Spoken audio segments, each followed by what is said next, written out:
weeks now, and previously saw another specialist, and the other specialist was able to clear their left ear, so that was the first ear that I took an examination of.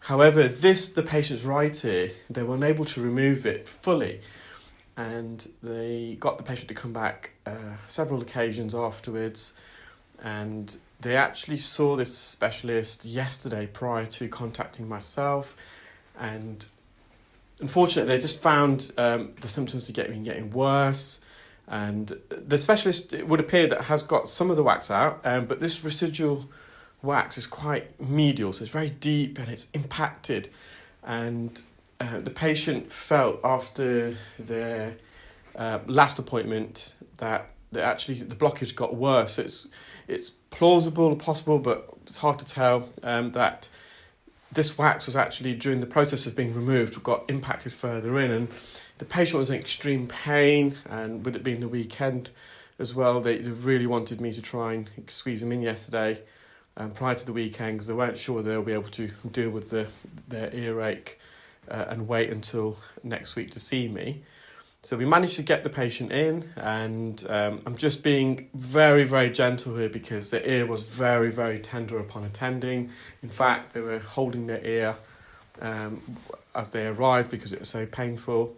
And you can just see this wax is really dark, it's really impacted against the eardrum. Now, the patient did admit initially using a cotton bud, a Q-tip, which obviously didn't.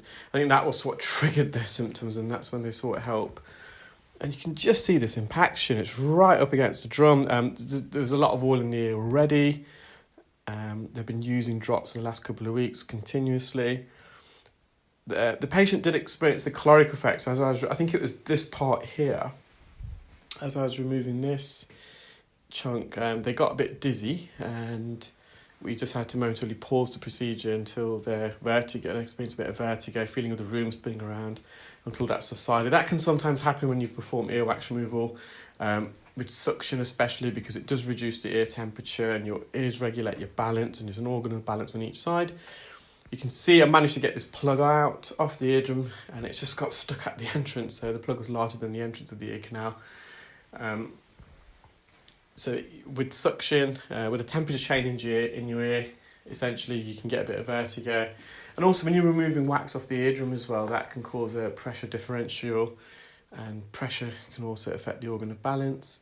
But they were fine, and that's the patient's eardrum. There's little specks of wax, dead skin around there, but we're not ever going to bother attempting that because, as I said, symptoms are completely gone. The patient broke down in tears. They were so grateful. They didn't think, despite kind of researching me, that I'll be able to remove this for them, just because they've had so much problems with other specialists trying to remove this, and they thought, despite what they've read about me, it's going to be near impossible, and managed to get it out in a couple of minutes. So very happy and over the moon, and I hope she's enjoying her weekend, as I hope everyone else watching this video is.